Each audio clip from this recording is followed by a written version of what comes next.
Hard work, work. There you go. Forward.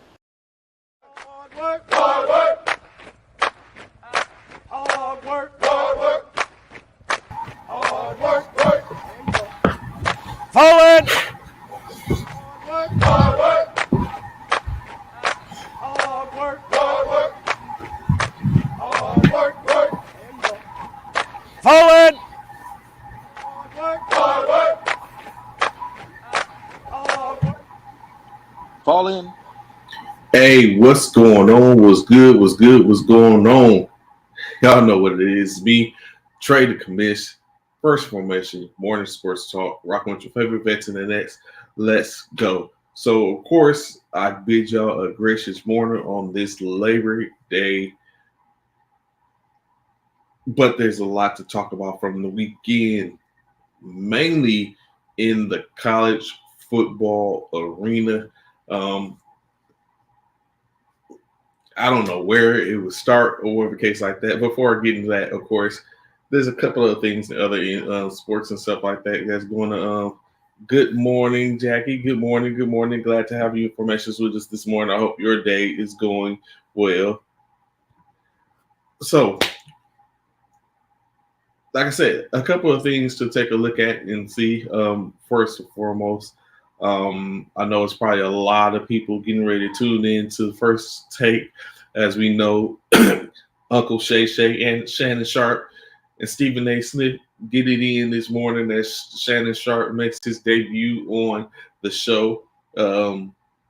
But of course, like I said, some things that popped off over the weekend, over the course of the week, before we get into where the main focus is. When you look at that, Team USA, we discussed before, Team USA basically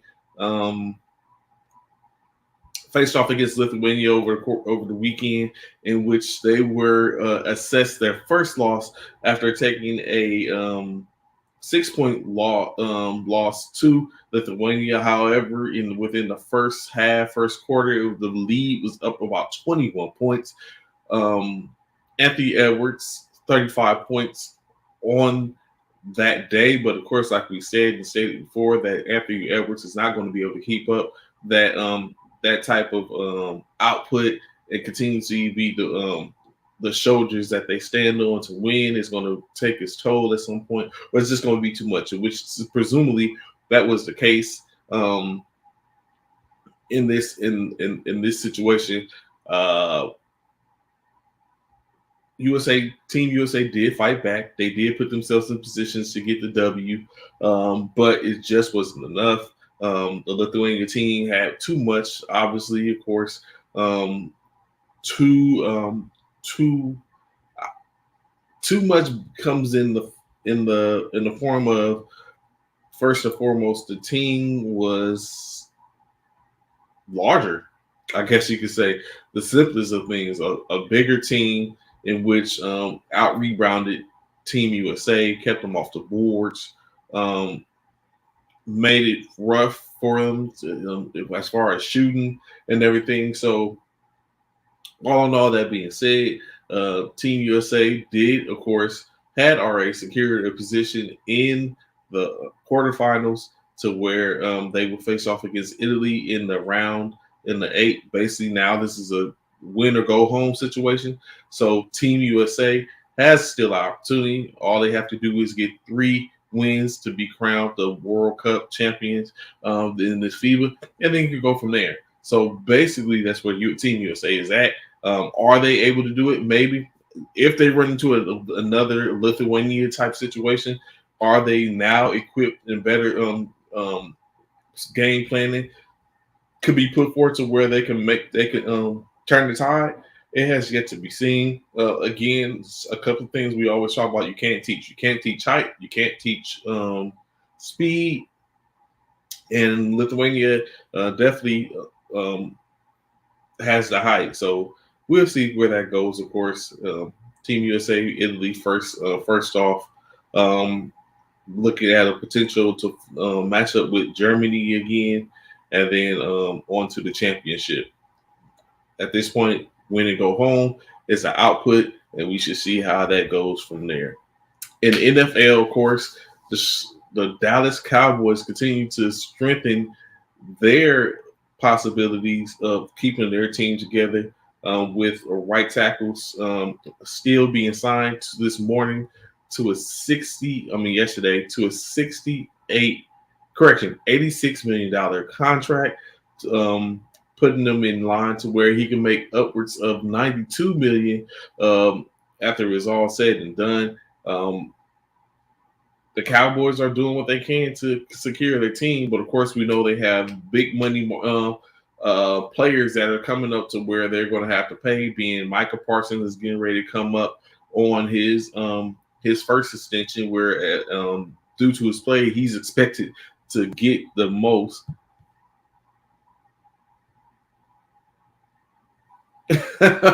Why y'all be hating on Molly? What's going on? You and Bishop both don't like Molly. Who would you put in Molly's place? And as I've asked Bishop this before, who would you put in Molly's place at this point? Who would you replace Molly with? She's been doing it for a while, so evidently they think something of her.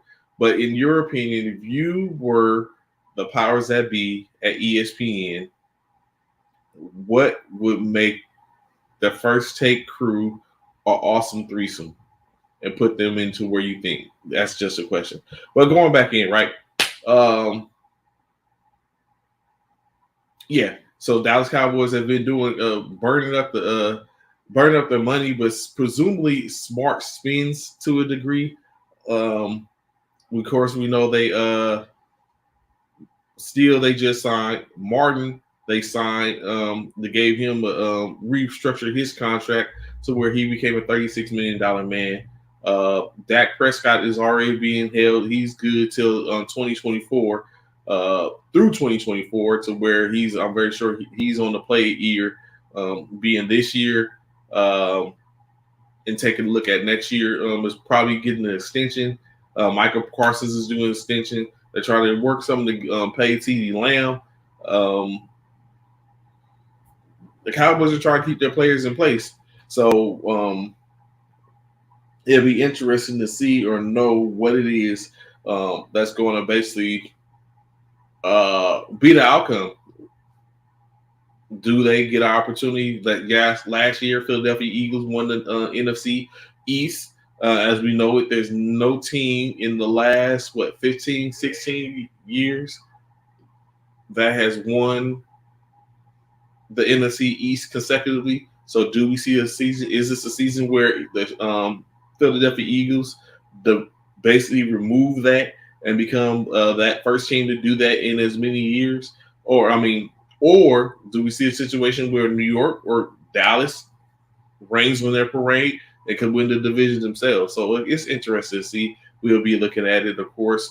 NFL seasons kicks off this week, Thursday, as the Kansas City Chiefs are on Thursday Night Football. So it's football. It definitely is football. But of course, it's been football when you think about it. Football season started back with 14 teams playing on the 26th of August.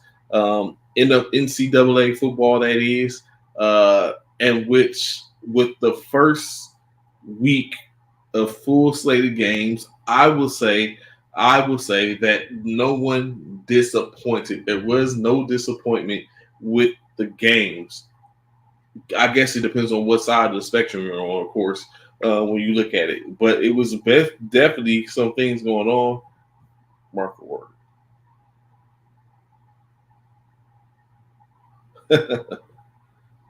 Michael Irvin, nah, bruh. Stop playing.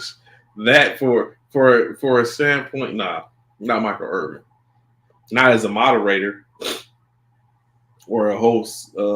I think Molly's all right, man. I think Bishop has said before that he or as a couple of people who said that they feel like Molly doesn't have anything to add to the show. But of course, in my opinion, sometimes you don't always need someone that has to be able to to add to that. It takes different things, especially on shows, to different types of commentating, different types of personalities, roles, knowledge, and everything like that to make the show. So I think they can get away if Molly isn't that knowledgeable on everything.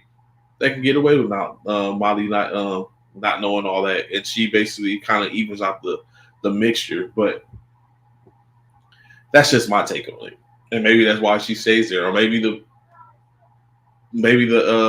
directors and producers and the ESPN brain trust think that Molly fits the bill,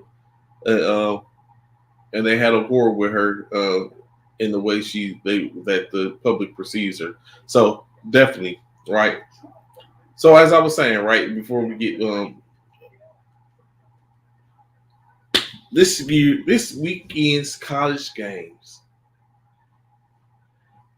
no disappointment unless you're on the opposite side of the spectrum where your team was one of the teams that was throttled, ran amok, had the bomb dropped on them, whatever the analogy that you're going to use for this, the shellacking a couple of these teams took this course of the weekend. You had shutouts, drubbings. I think it was a good 4 to 6 teams in the top 25 that scored 65 points or more. Is that unheard of? I wouldn't say that. I think what it is that these teams are showing, especially the teams in one conference, are showing that we're here. Take notice, take heed. This is what's going on. I don't foresee where any of the coaches in those institutions are coming off the gas. It's like, we're not going to do this. It's like, we're going to do a little to assist, but if you can't stop it, then so be it. The bill gets ran up. In some instances, it was a coming out party for some, in which a lot of conversation. You know what, Anthony? I can see where you're going with that, and I can kind of agree with you when you take a look at that. Of course, saying 2 games which is being talked about, which definitely there's going to be a little shift in the top 25, of course, due to the fact 2 of the 25 teams taking the L this weekend with the upset. Unranked Colorado University knocks off 17th ranked TCU in a back and forth grudge match. Pretty good game, probably the best game in my opinion. And then of course last night, a thumping that the LSU Tigers took from the Florida State Seminoles as they was smacked up, and the game wasn't as close as it is. Of course, a last-second touchdown, would think helped to put them in position, but a 31-0 second half put on display by the Florida State Seminoles. Like I said, they did. LSU did pinch them with a couple of seconds, with like 2 minutes left in the second half, to where it didn't look as bad. Try to go do an onside kick to continue the possibilities of making a comeback or overcoming the 21-point deficit that they had, but everything fell to veil. And Florida State gets the dub. 17-45, I think it was. So wasn't that like Anthony was saying, wasn't that disappointing? TCU wasn't, in my opinion, but it was definitely a different maker, I'm very sure, as LSU takes the L. Definitely going to be some movement, I think, when the rankings come out, in which I'm very sure we'll see Colorado should be in it. Are they deserving of that? Well, yes, they are deserving of it. We'll say that much. I say that much. they do deserve to be in the top 25. After beating TCU,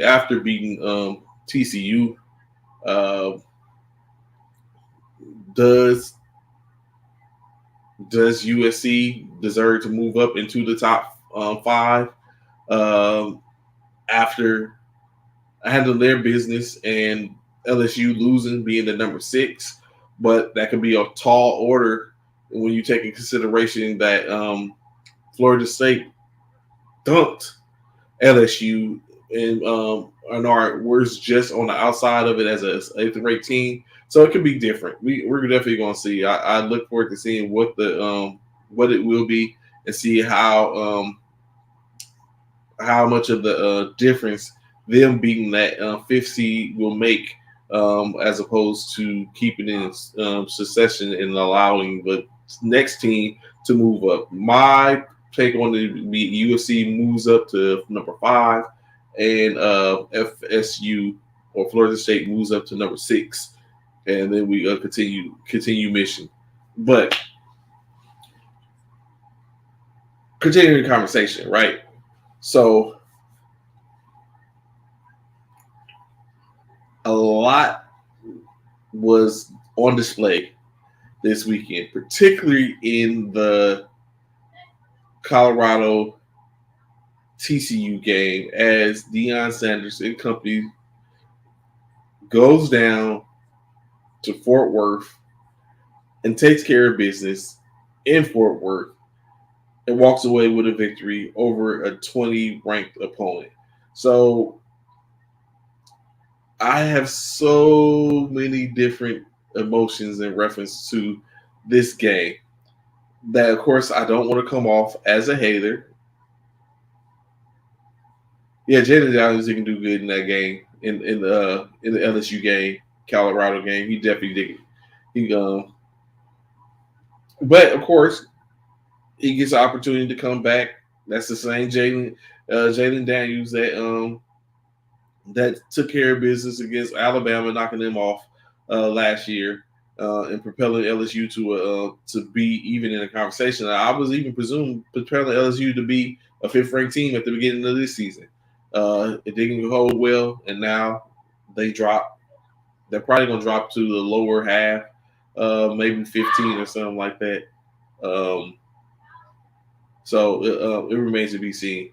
However, Travis did show out. Coleman showed out, being a new recruit, being off the transfer portal.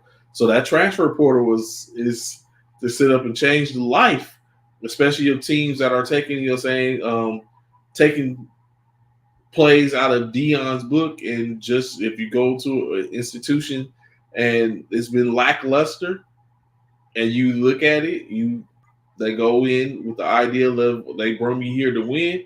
And they go forth with that idea of we're going to win, and they do what they need to do to win. And it's unfortunate, but technically, you go to school to play.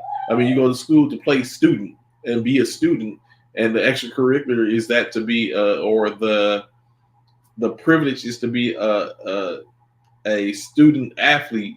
But if you're not cutting the mustard to be a student athlete, that doesn't mean you have to leave the institution if you're no longer on the team. It just means that you're not on the team. You can still be the student that you was there. You still go to school there unless the school is paying for your education, per the fact that you was an athlete, and now you're not being an athlete, you got to go. So, of course, that's a little sticky situation. But in any case, Coach Prime, as rings out across the internet, worked and put himself in position for this showdown with TCU, 17th ranked TCU, and it didn't disappoint.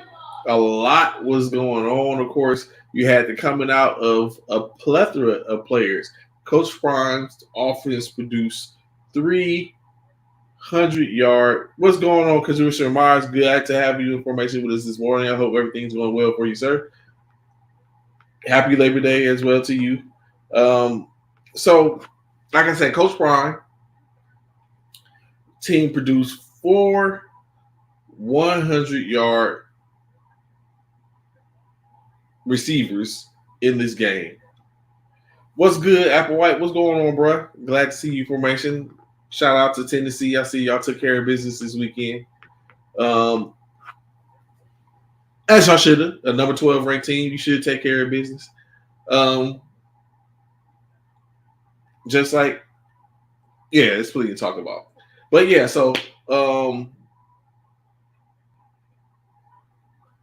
definitely a situation to where, like I said, four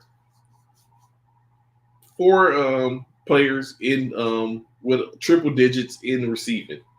One of the four players is who was the top receiver, arguably, was that of Travis Hunter, who last year was the number one player in college football, who was elected to forego going anywhere else and elected to go to Jackson State, where then Deion Sanders coached. Of course, when Deion Sanders decided to take the position at Colorado, he took a couple of players with him via the portal, but made it easy and pulled more players out of the portal to basically bring to his team as he dismantled the Colorado University's football team and rebuilt it via the portal and players that were already there. And of course, the players, some of those players from the portal was from his old team at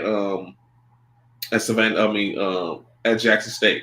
Now, there was a lot of conversations speaking about adding to or saying, well, we're just gonna call it what it is. Now, Colorado State has brought in bandwagoners. If you don't know what a bandwagoner in the world of sports, there are people who tend to hitch their allegiance or alliances to other teams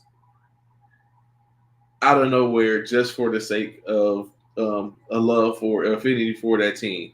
So a lot of bandwagons, I believe, now are in place now that that Colorado has came into the scene. I look at it. I'm a USC fan, and currently Colorado and USC are in the same conference for the last year due to the fact that USC after this year is going to the Big Ten, and Colorado is going to the Big 12, to which Colorado would be seeing more TCU, being that they're both Big 12 play in the Big 12.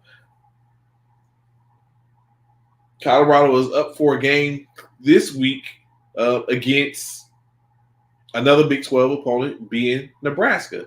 So they continue. What's good, Jay? What's going on, Jay? Glad to have information with us this morning, brother.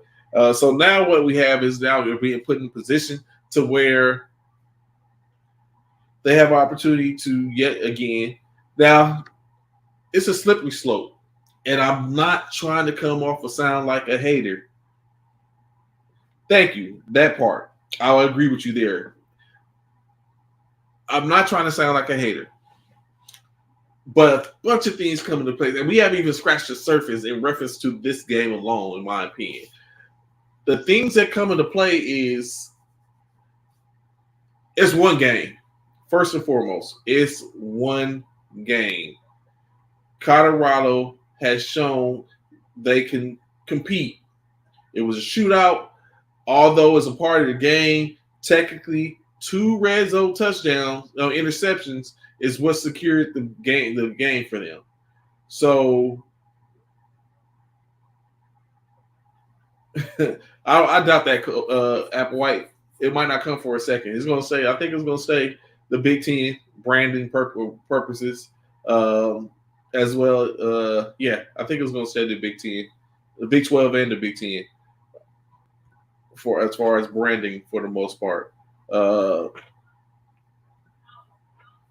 TCU was not a powerhouse team. They can play. Not a blowout. I want to see consistency. This week would be a good test. I see you for week 3. Most win games. Yes, correct. Zach, what's going on EB? So for me, where it comes in at now is the consistency, as my man Jordan said. What is going to now we get an opportunity to see you plays against Nebraska. We'll get to see now is this what is as advertised. So I don't sit when you look at it right. In my opinion, if this is strictly my opinion alone, it's too early to sit up and say anything different. I mean, to say a lot at this point. Now, I do commend, of course, them for taking these games or scheduling these games. These aren't necessary quote unquote cupcake games as when you look at Nebraska, a number 17 TCU, then Nebraska after that, and then I forgot who they played the week after that, and then now they start to get in a position. I know on the 30th of September they face off against USC.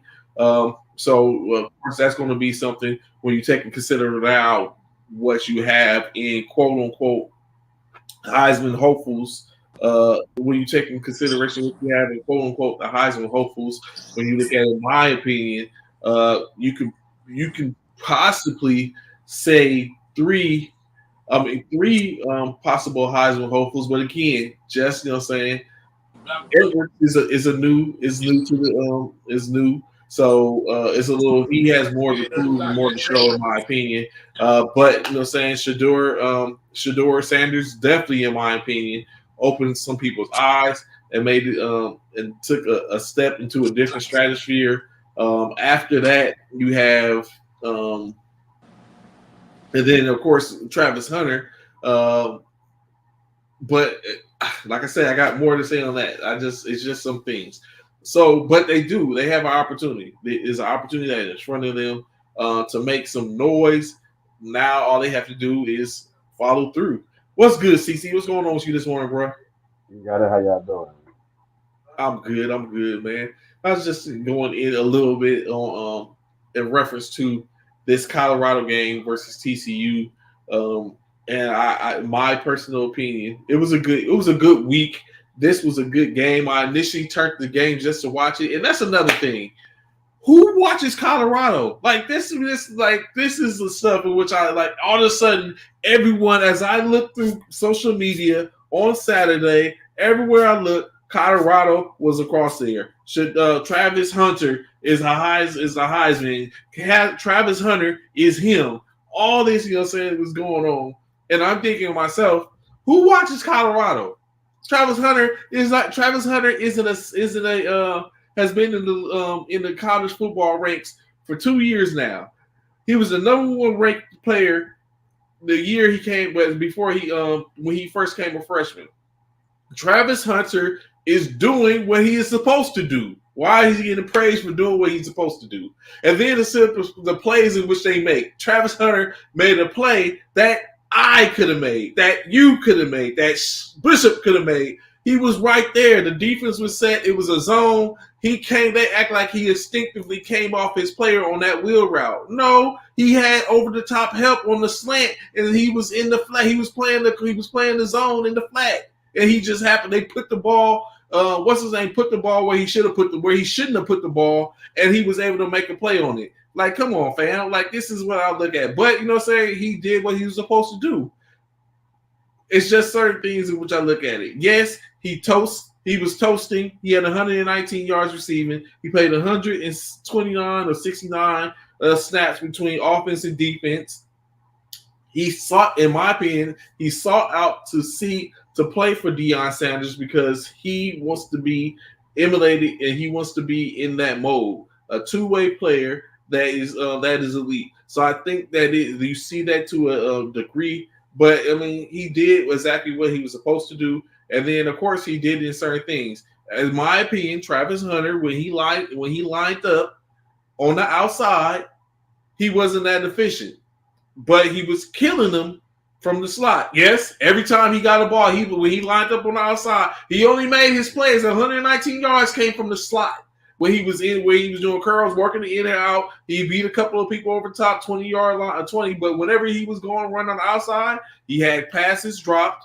He was on the outside when they threw the touch. They tried to throw the touchdown to him. Another pass dropped or a breakup. Those are the things. So it's like, okay, he worked the middle. He did exactly what he's supposed to do from the inside, where you should be as him as an athlete. And you know, what I'm saying he wasn't brought there to be a top receiver. But when you sit up and have players that are able to play and work and contribute something, usually you put them on the inside.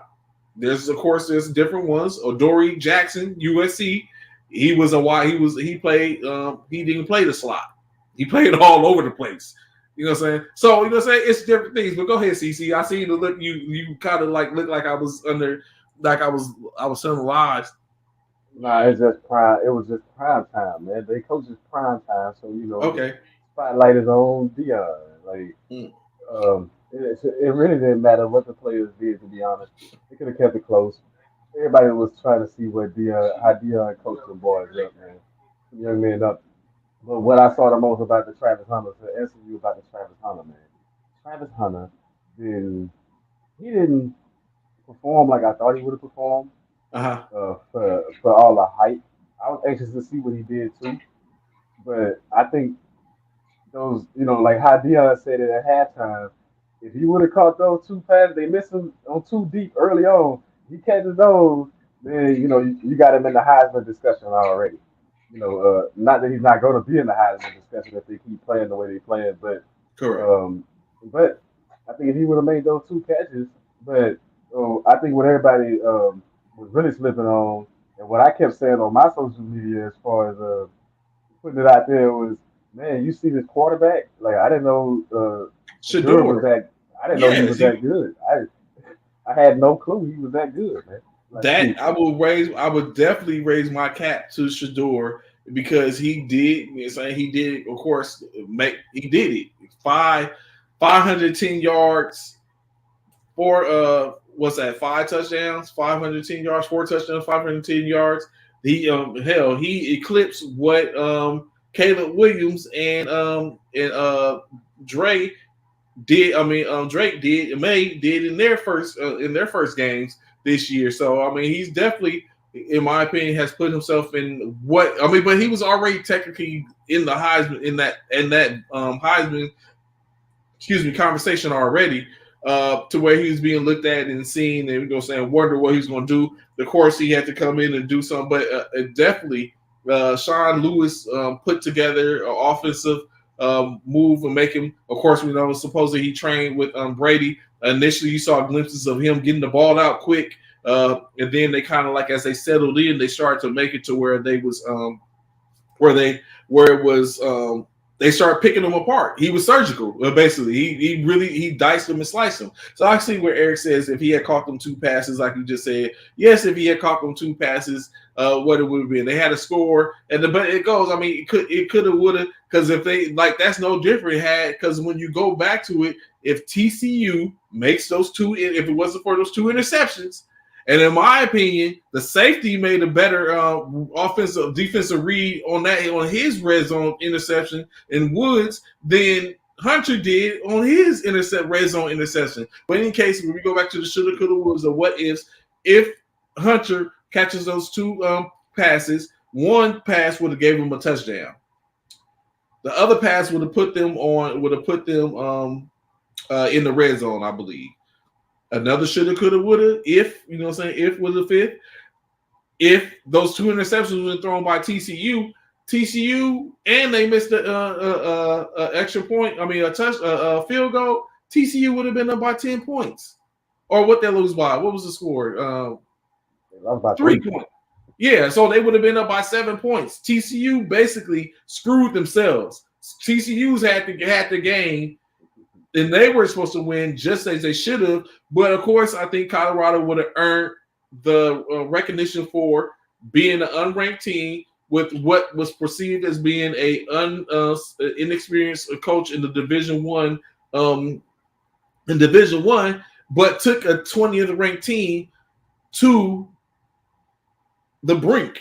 And that's what it would have been. So, in any case, regardless of what a win or a loss, Colorado was going to win, whether you call it a small win or a moral victory. Colorado was going to win, come out this smelling good. In any case, in which they did. It just happened that they got a victory, an upset in the first week, being now they've already in place to eclipse where they were last year. The expectancy is they're not going to lose 11 straight games, so you can almost rectify and be like, they're going to probably do better than what they did last year. Clearly, of course, since Dion has been in the coaching ranks, he has been successful. So there's nothing, in my opinion, there was nothing there to say that they wouldn't be. But I find it a little interesting. I don't foresee Colorado in the Pac-12 championship. I don't foresee Colorado. You know what? I think they get 6 wins. They get a bowl game. I think Colorado may be bowl bound. I say that. But I think they got to tackle better. One of the funniest things I saw was I was like, that's definitely a Deion Sanders team because they can't tackle worth nothing. You know, Deion used to have that rap. Deion used to have that rap that he couldn't tackle. So I was like, yeah, his team can't tackle worth nothing. Like, but if they work on their defense a little bit, they might go far. I don't know about a Pac-12 championship, but No. I think they definitely going to be better than they've been in recent years. Um, I just hope that um, they play that same way, that same intensity all season long. Like they got an easy one coming up next week. Pretty much, I call it easy because it's Nebraska, but you never In know Nebraska. Mm-hmm. because Nebraska hasn't been much. But you know, I just think I think what everybody was really looking at, like I said, was Deion Sanders, his coaching style. Because let's face it, not a lot of people watch the Jackson State game. Um, and he got to showcase this like national. It's the Fox Network and big time, man. He got to do his thing, um, and the players got like certain players got to be highlighted. Um, Travis Hunter was all right, um, but I want to say his name. I was more impressed with the Edwards. Edwards, the running back. Yeah. Sanders and Edwards were impressive to me as far as on the offensive side of the ball. And like I said, defensively. They got to work on that D line, man. They got to do something about that D line. That D line. Yeah, because TCU found the soft spot, and they if they would have stayed with that, they might have been victorious. And I want to say this about TCU. Their advantage was running the ball in the second half, and they went away from it. Like coming down the stretch of that game. I don't know what their coach was thinking. I would have just kept running it because they couldn't stop. Colorado couldn't stop your run. Like they couldn't stop the run. And so you played it to their hands when you went back to throwing the ball. It's like, hey, play to your strength. Your strength right now is running all over. So I think if TCU could have that back, they would have kept running the ball, especially late in that game. So keeping that same thought with the Pac-12, and we know basically the Pac-12 is diminished as 10 of the 12 teams are expected to be elsewhere. Of course, the latest being Cal and Stanford going to potentially going to the ACC come next year. Already USC, UCLA, Utah, Washington, and Oregon going to the Big Ten, and then the latter of them, Arizona State, Colorado, and is that it? Arizona, Colorado going to the Big Ten. I mean Big 12, and then what leaves now potentially Washington State and Oregon State left in the Pac-12. With the way these games is played over the weekend, would you say that the Pac-12 is trying to sing a swan song before they get up out of here? Like they sit up and polish off a couple of teams, and now four or five teams in the top 25, presumably. Once the next ranking come out, would you say that the Pac-12 is trying to put themselves in position to be a talk of the town before it's all over? Oh yeah, well it's like in life sometimes. It's two ways. It's two ways people normally leave situations, right? You either leave fighting, or you leave with your head down. I think those teams sending a message to where they're going now. It's a big shift in college football. I wouldn't have expected all these teams to move the way that they're moving. But now that they are moving, and you're looking at some of the positions like some of the places that the teams are going, like the ACC. Uh-huh. Um, I felt like I don't want to give it away yet. We ain't talked about it yet, but what I saw from Florida State last night, the ACC, they want to become tough like the SEC. I think that these shifts have to happen in order to compete with the SEC. The shifts have to happen. And let's face it, Trey, the Pac-12 really, outside of Oregon in the 2010s or something, USC had taken a dive. But other than that, like the Pac-12 hasn't really been that tough Mhm. in recent years. So it's good to see those teams move around. Maybe competition will make them a little bit tougher. If you USC and you just used to beating up on Stanford and you just used to beating up on UCLA, like UCLA, UCLA not really huge on the football aspect anyway.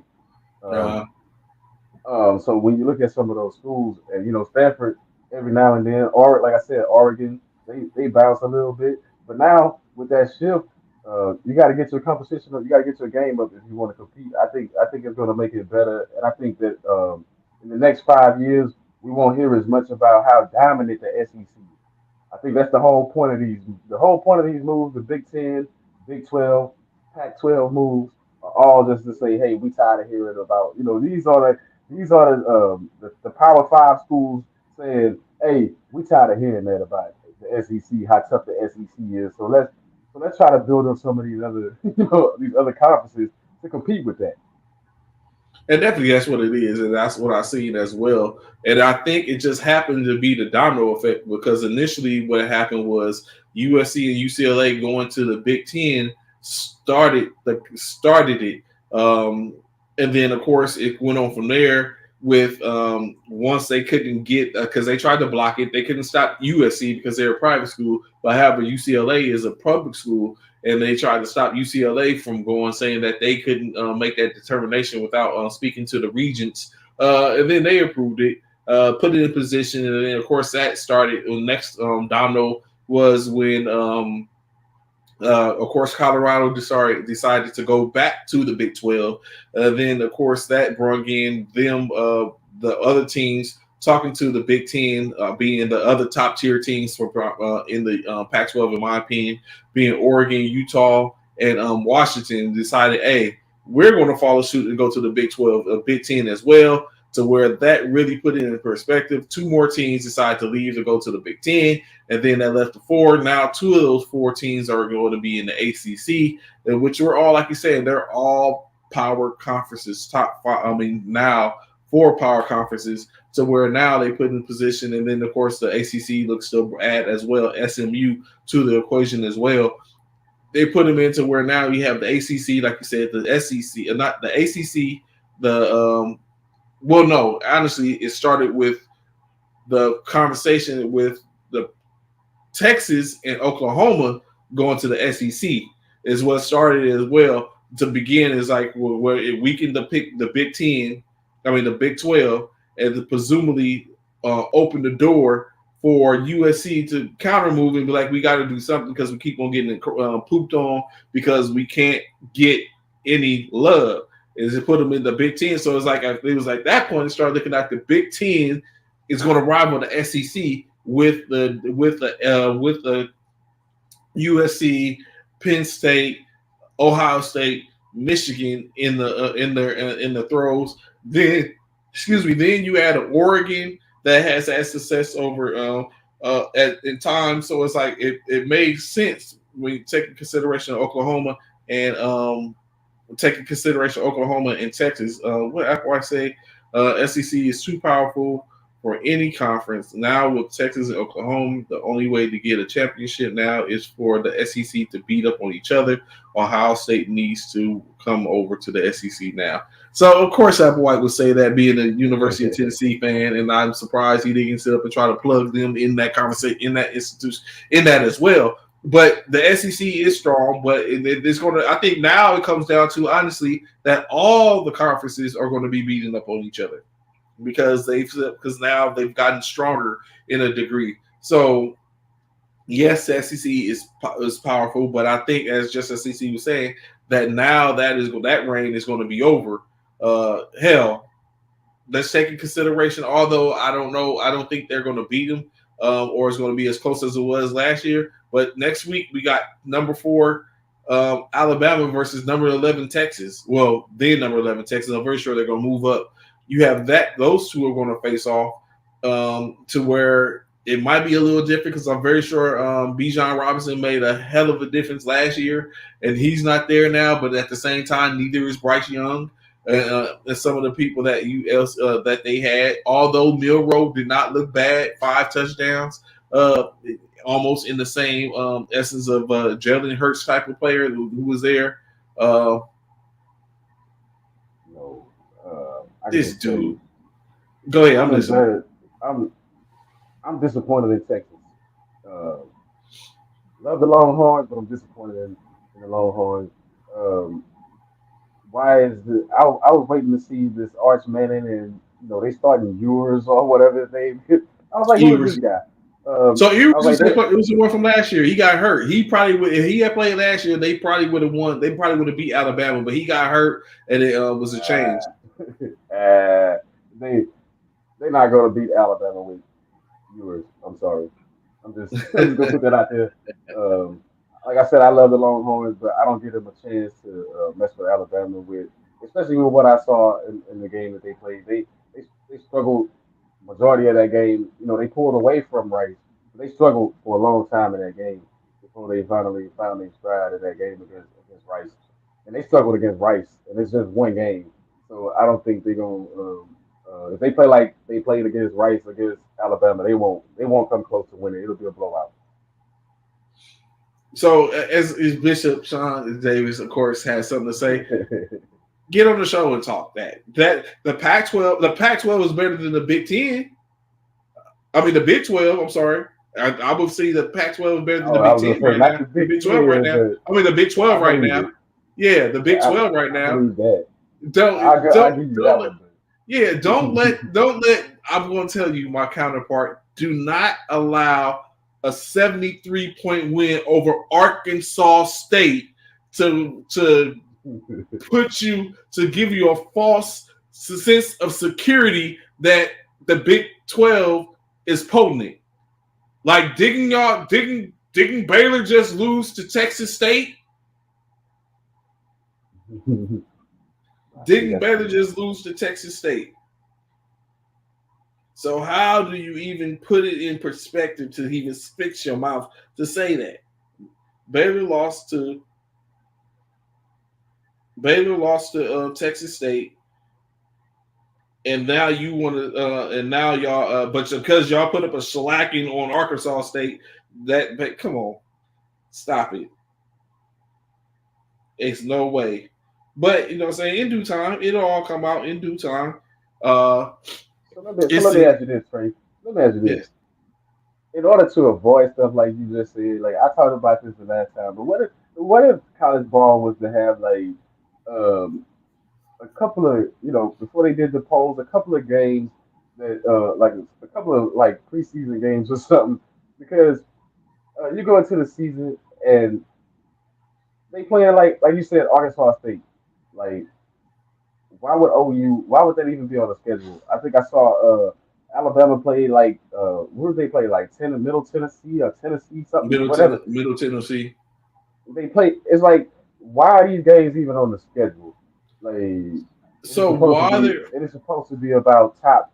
It's supposed to be about your top tier competition. I mean, because I watched that, and then you watch LSU and Florida State, playing one game straight up, and you say, look at this, a 5 versus 8, but then all these other ranked teams playing like basically a lot of nobody, like. So the reason they're very minimal. The reason they be on these schedules is due to the fact that they have to fill it with some non-conference games. So what happens, of course, is these teams take on. They pay these teams to come play them, even though they're powder puffs and all that type of stuff. So Arkansas State had obviously, and then of course everyone thinks that, okay, let me go ahead and play this team to where the expectancy is if we get a dub, They paid us to come into their home on national TV, probably, or with some type of TV rights to beat this squad. And they all, you know what I'm saying, it becomes a win-win. I'm very sure Arkansas State did not expect to win the game. Now, that's one thing, but I'm very sure they did not expect to get shut out and beat by 73 points. I think they Are you did. done? Are you done? Are you done? Are you done? Because I don't care what you say. I am not excited about the win that we had against Arkansas State. We did what we were supposed to do. Correct. Yes. Just like Coach up here saying, we did what we were supposed to do. Now, was we supposed to put up 73 points? No. However, that's what happened. With that being said, they are a D1 school. We are a D1 school. Them kids chose to go to Arkansas State. Our kids chose to go to the University of Oklahoma. When they met out on that field, they took a thrashing. It is what it is. It doesn't matter about the money and all of that. Yeah, that plays a factor, but when it's all said and done, we handled business. We did what we were supposed to do. Just like Coach just said, Texas was not impressive against the team in which they played this weekend in Rice. They were not. They struggled in the beginning, but at the end, they came through, they pulled through and got the dub. Mm-hmm. But we thrashed them boys like we were supposed to, even worse than what we were probably supposed to. So it is what it is. We gave them what they were supposed to get, a whooping, and that's what we did.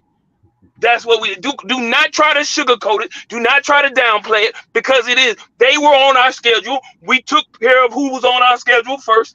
Therefore, we came out on top. We the only team, team that had a 73-point win deficit yesterday. The only team.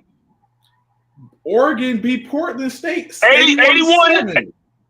So that ain't 73, partner. That's not 73, but that is not 73 point. That's not a 73-point deficit. Either way it go. And then I didn't say the highest. We had the highest point score. We probably the second or third.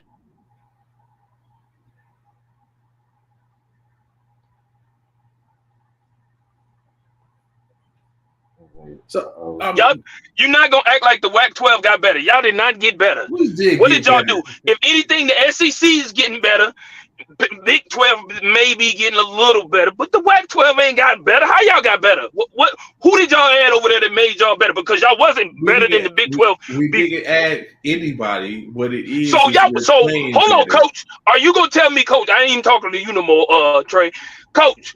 With that being said, are you seriously about to tell me that the WAC-12 is better than the Big 12? We were talking about how strong they played this, how they starting off. It looked like this first week as far as the Pac-12 singing a swan song. That was the question, singing a swan song. And it does look like the Pac-12 trying to break up that conference with a bang, though. It looked like they coming. Every team got something to prove on their way. They got Louis. Louis. You're not talking about Louisville. No, I'm talking about they got like Deion said, we coming and we bringing Louis. That's what the Pac-12 is doing in their swan song. Before everyone breaks out and goes every separate way, this is what's going on. The Pac-12 is showing that they are going to be a problem. Who in the Pac-12 who gonna be a problem? Who in the Pac-12 gonna be a problem? Outside of USC and Oregon. Who else? Don't worry, I'll wait. Washington? No, they're not. They're not finna be a problem. No, they're not. Keep going. Washington, it's too early to say Colorado, in my opinion. Washington and maybe even Oregon State. Nope. You said, like I said, just them two. Who could be a problem? I'm not gonna ask you, Trey, because you're gonna be biased anyway. Coach, who's gonna be a problem out in the Big 12? Well, right now, before they leave the Big 12, is like what you're looking at right now. You seeing what OU doing. You seeing what Texas got a chance to bring it up on the upswing. But then you just saw what happened at TCU, so you can't really count them. But then you look at all I see is those two teams. Really, they don't really have Hold on, Baylor. Damn. 'Cause look at you're what not happened giving with Baylor none. You ain't giving Baylor no love. Baylor just got beat by But Texas but then State. Baylor lost, like he just said. Baylor lost to like Texas State. Like, We could have been so- at the game and witness Baylor lose to Texas State and only had to drive an hour up the road. Like, come on, so let's stop that. So We it's just watched Taylor Baylor just got think beat it's, by Texas State. I think it's wide open. I think the competition, but I think OU has dominated the Big 12 for so long. I don't think the Big 12 sad to see OU and Texas leave, man. To be honest, I think it's time for them to go to find a better competition because it's like the Big 12 is going down. Like I told them already. I already told Trey the Pac-12 hasn't really been that tough in recent years. Maybe And they the last still won't be, decade. coach. They still won't be, coach. All them teams that are in the top 10 or in the top 10 within the Pac-12 will fall before the season ends. Will fall. Number 6, they're going to move up. They're going to fall. Washington, number 10, they're going to move. They're going to fall. Oregon, don't worry. They Washington damn sure ain't staying up. They going to fall. Go ahead. And then, of course, what's good, Courtney? What's going on, Tops? Of course, Oregon gonna fall. Then all them teams, all the Pac-12, the Pac-12 comes out. Colorado's probably going to move into the top 25, and TCU is probably going to fall out. Okay, but Colorado's not finna jump Oklahoma. Colorado's not finna jump Oklahoma. No, they're not finna do that. Okay, because y'all got to win. But even though it wasn't, I mean, like it wasn't. Was you about to say it wasn't convincing? What were you about to say? Arkansas State. It was still. It was beyond convincing. We did what we were supposed to do. You did what you were supposed to do. Correct. Thank you. Well, we did what we were supposed to do. Well, very well. Very well. When y'all get to the SEC, y'all, you know what? Y'all gonna be middle of the pack in the SEC. No, we're not. No, we're not. Middle of the pack in the SEC. You know what? This game this weekend with Texas is gonna show you how Big 12 gonna come over to the SEC. Watch. So you saying Texas is gonna get the dub, or you just saying they gonna show? I have Texas may not get the dub, but they're gonna make it a closer game than what people think. I'm glad y'all. Texas is gonna make it a closer game than what people think. Watch. Everybody got Alabama winning, without question. But and don't be surprised, Coach, if you see that second string or Manning come in to play QB. Manning's gonna come in, yeah. That's what I was saying. No, yours is the starter. Yeah, yours is the starter. But listen, what I'm saying. The backup, the black kid, I forget his name, and Manning. Oh, okay. And you say basically they're both gonna get some run. Right. Because Ewers might not play that well. He hasn't been on that stage like that. And this is a big game for Texas. So he may not play as well as they expect him to play. But those other, and with that being said, I feel like it'll be something similar to a Jalen Hurts type of situation when he was in Alabama. So I asked you this question, Bishop, while you were on. What was your take on the Colorado game? And we haven't even got to the great game. I watched that game from the beginning. I was watching my game, and then my game got out of hand, so it was no need to watch my game no more. At halftime, my game got out of hand, so it was really no reason to watch my game anymore. So I went over to the Colorado game and TCU game. That was the best game of the weekend. That was the best game of the weekend. I agree. For Deion Sanders to coach up both of his sons, to come in and play a top 25 team in TCU and come in and battle back and forth to the last second of the game was phenomenal. Everybody was like, "Oh, Shedeur Sanders, he's not all that. He's not that kid. He's just playing in the HBCU. That's why he's putting up he's just putting up." Well, he's just all out with that one. He silenced all critics with that. That man threw over 500 yards and 4 touchdowns and no interceptions. Mm-hmm. And then that boy, that young man, Tucker, oh my God. For that man to play both sides of the ball, and not only does he play both sides of the ball, but he plays one of the most tiring positions on the ball. Why?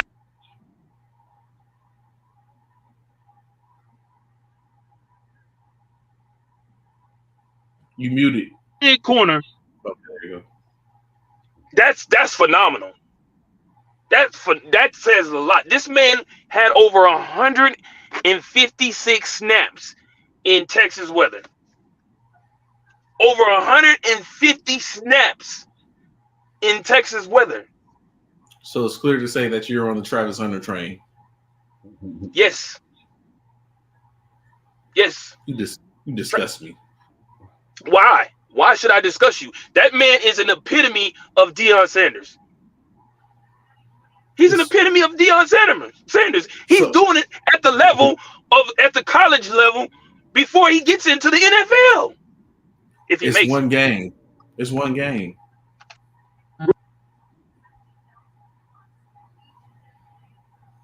You muted again. It's muted. I can't hear you. Travis Hunter just put his name in the ballot for Heisman. Not yet. I don't think so yet. Hold on, man. I think Shedeur Sanders has done that than Travis Hunter had. Because what we look at is we know Shedeur Sanders was putting up these same type of numbers while he was playing HBCU when he's playing at Jackson State. He was doing the same type of thing. Travis Hunter, however, wasn't playing out those type of numbers, and that's not what we're seeing of him for the most part. It's one game to where they probably exploited what's going on. Now, if Travis Hunter continues to have these type of games, which I don't expect him to have to continue to be used and utilized in that way, but even in the utilization in which they're going to have, he could still have monster games. I'm not saying he should have 100 yards receiving every game, and he has to basically completely shut down, although that is predominantly his position, shut down the opposition. But it just has to be different, and that's what he do. I think Shedeur Sanders put himself more so in that Heisman race, in which we was talking about, where he was coming in as a potential, as getting some hype. I think he just showed it, but again, it's one game. Consistency has to take place. It has to be out there now, because it's gonna get rough. They might, like you said, CC, they might have a little tune up. They got Nebraska this week. Okay, Nebraska. Although nothing to sneeze at, they're still a Power 5 conference team. And then after that, they run 2 in the gauntlet, top teams in their conference, being Oregon on the 23rd, and then USC on the 30th. Can they be 2-0 by the time they get to them? Will they finish this month, the month of September, 2-2, 3-1, 0-1? 0-3? Or question for you. Yes. What happens if Colorado beats USC? I mean, I know it's a little ways away, but what happens if Colorado beats USC? If Colorado upset USC, I'm sure what's going to be put in perspective is that they're going to wonder and say that that Colorado is real deal. At that point, I think that's 4 games in which, in my opinion, they're going to 2 conference. The 2 top was presumed to be the 2 top teams in their conference, and 1 who was a powerhouse. At this point, Oregon.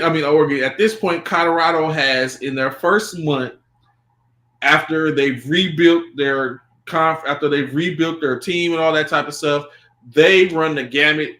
3 ranked opponents in 1 month, right? So wouldn't that be impressive though? It will. That's what I'm saying. If they run the gamut of having 3 ranked opponents in 1 month. 2 of the 3 ranked opponents are in the top 10. And those same 3, are in the top 15, one being in the top 6, the other being in the top 15, to where by that time, potentially, they all could be ranked opponents, but all of them could, and then one could be in the top 5, the other one still maybe in the top 15, top 12, or something like that. So if they were to go and beat USC or Oregon, or beat both of them, which puts them at beating a 17, a 6, and a 15, they should move up at least half the scale. And that puts them in, at this point, I think that puts them, we really have to look at them like it's not just 1 game, it's not just 2 games, it's not just 3 games, that they are actually probably a contender, a true contender. Because at that point, they could potentially be 2 games. There'll be a game up on each of those in teams that we should talk about in USC and Oregon. I don't know if they play Washington this year. Yeah, I think they do play Washington. So they should. So if they can pull that feat off, then they definitely earn my respect. And not saying I'm someone that's respect to earn, but without a doubt, that makes it a contender, which it can be figured out. Now, if they falter, I don't know what that does for them. If they fall, if they don't do that. But again, it's the top 2 teams in the conference, in which you get back to back. Right. I think that for me personally, I think if they even make those games close, Colorado, they basically playing with house money, as they say. Like, because I don't think anybody's expected to turn a team around that quickly. So if it is turned around that quickly, then it says something about the coaching staff and the players all together, right? It says something about that whole team, but the likelihood of it happening, I mean, I know it's a long shot, but at the same time, it's a possibility that could happen. As far as like anytime the spotlight is that big, I think we got to also remember it's college ball, so and when the coach on the other sideline is basically outshining everything that's going to be on the other team on the side anyway. I think for me, it'll be interesting to see what Caleb Williams does. He's used to the spotlight, Correct. But in a game of that magnitude, where, like I said, where the coach got the biggest name, the biggest draw, and the place is gonna be, the place is gonna be packed. Not, standing room only or whatever, or no room at all for such a game like that. You got to think, can the players around it, rise? I think that was another thing that I thought that no excuses for TCU. But after losing all your players, the bulk of all the players that you had on your run from last season, your championship run last season, and then coming in this season, I think early on, especially early on in that game, it was like, whoa, the pressure was like crazy, because we know that even though the crowd was there to support TCU, they still there to watch and see what Deion. see what Deion does with that squad. So I think that's gonna be the thing for Colorado every game this year. Every game they play this season, the discussion is gonna be, well, how good is Deion as a coach? How good is Deion? He really has them believing and all that stuff. And then people look to see what, let's face it, they look to see what he's going to say. Like, can they get some of those, what they call them, sound bites or something, you know what I mean, from the coach. So, and I don't think it's been a while, like since you had that, like, Nick Saban doesn't get this much, hype as far as coaching, man. And he got seven championships, Yeah. He don't get this much hype. So I think that makes a difference. I think that makes all the difference. Even with the kids, like I said out there, you got to remember they are young. So I think that's going to play into the hands of Colorado. I think that's going to Deion can't hurt them, and I think that his players can play more loose, knowing that the pressure is really off of them and it's really on him. You know what I mean? Mm-hmm. And like you said, going back to what you was just talking about as far as what that game can mean potentially, if at this point Deion has knocked off Nebraska, knocked off TCU, and knocked off Oregon potentially, and which will be a tall order because they play Oregon in Oregon to come back home and to play USC in their home at that time, where USC could potentially be 4-0 themselves. That would make Colorado 3-0, and then probably 1-2 in the Pac-12. That could be immense to where to where you're in that home. Whatever that environment is going to feel like. It's crazy how that could potentially be at that point. But like you say, someone like Caleb Williams, who at this point it would be head to head against someone else that's potentially trying to knock him off the current throne that he sits on as the reigning Heisman Trophy winner, and an opportunity to become a second-time Heisman Trophy winner, and not yet saying that he's going to even leave for the draft this year. He could potentially come back another year and maybe even contend for the Heisman Trophy for a third year.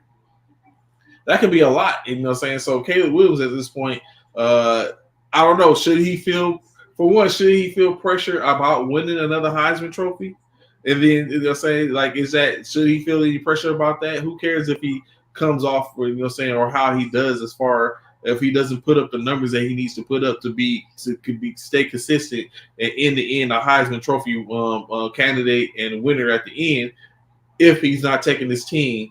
Last year, we got to look. He won the Heisman Trophy. He lost to Utah State. He lost to Utah in the Pac-12 championship. Obviously, they lost. It's a clear, concise thought that they lost due to the fact of he got injured and they became one-dimensional, and everyone knew he wasn't going to run. They just sat back. They pinned their ears back and sent the rush, and they sat everyone else back in coverage, and he couldn't. There wasn't anything they could do. Or they loaded up the box. They loaded the whole game because they knew he wasn't going to run, and that he wasn't going to be efficient as a passer. So all that coming into play, I think the setup September 30th sets up September 30th potentially for a blockbuster game, maybe a game of the week by that time, especially when you take in consideration you'll have the two. Especially taking in consideration to have the two top-rated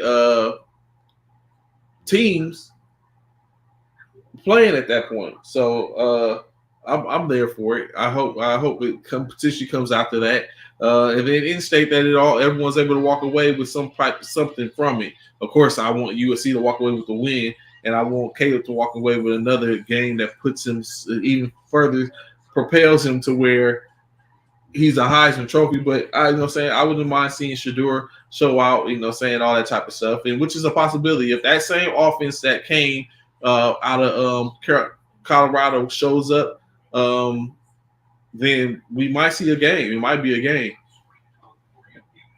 Yeah, high scoring game. I think that I've always been a defensive minded person, but seeing some of these high scoring games, it's really it's cool to see like the touchdowns back and forth, not like the field goal games. Just like that game last night, I thought I was just about to ask you about that. Yeah, it was good defense in the first half, but then in the second half, it was just more Florida State's defense. And but I said it like this: I'm not a huge fan of Coach Brian Kelly. And I think sometimes, and now you see why. Like when he coached at Notre Dame, I didn't really like his demeanor. You could tell which way the team's gonna go by his movements on the sideline sometimes, and that's exactly what I saw last night. Like when he got worried, his whole team got flustered.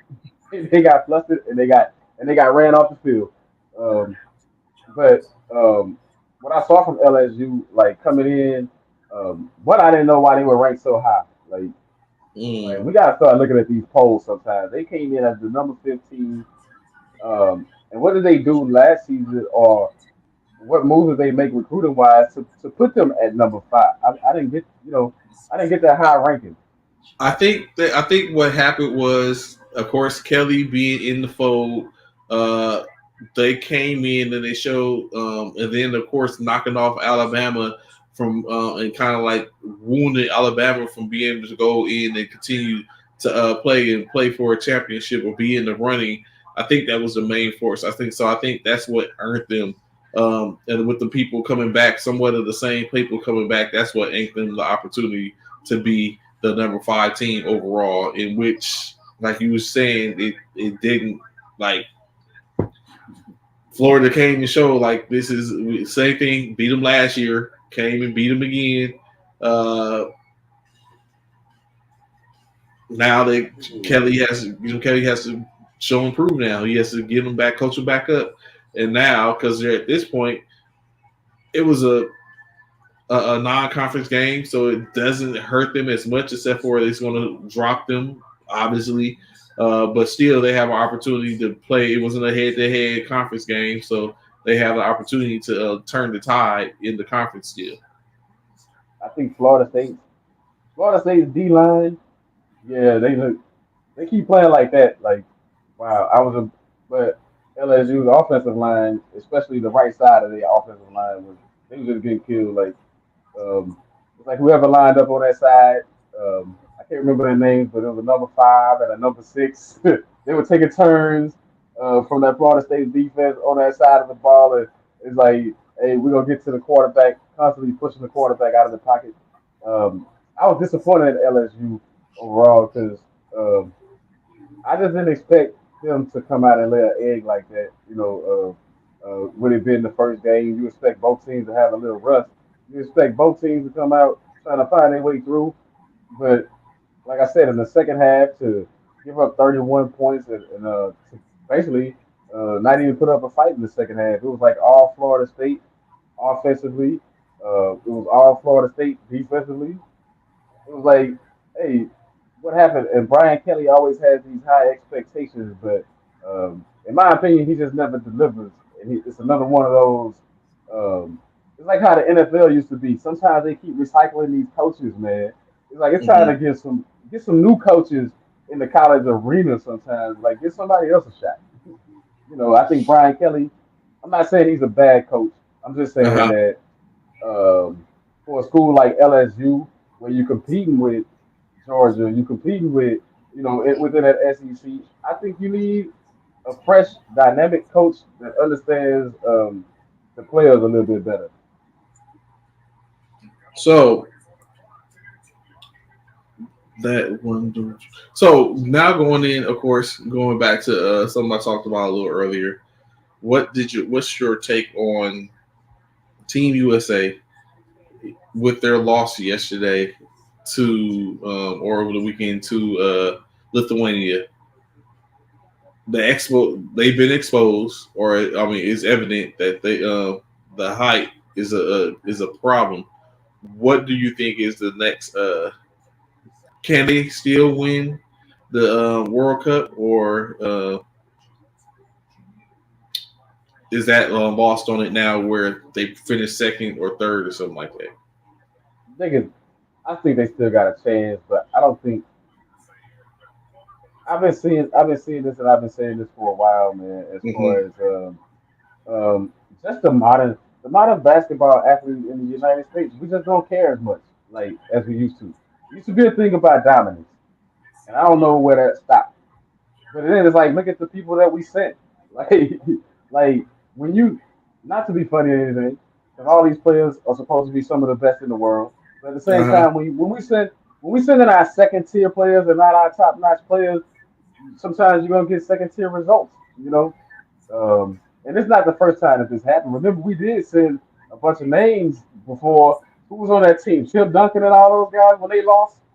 Like when they lost, we had some big names on there, and they lost. But it's just the pride and taking up for it. I don't think the players care as much as they once did about the international game or the world games and stuff like that.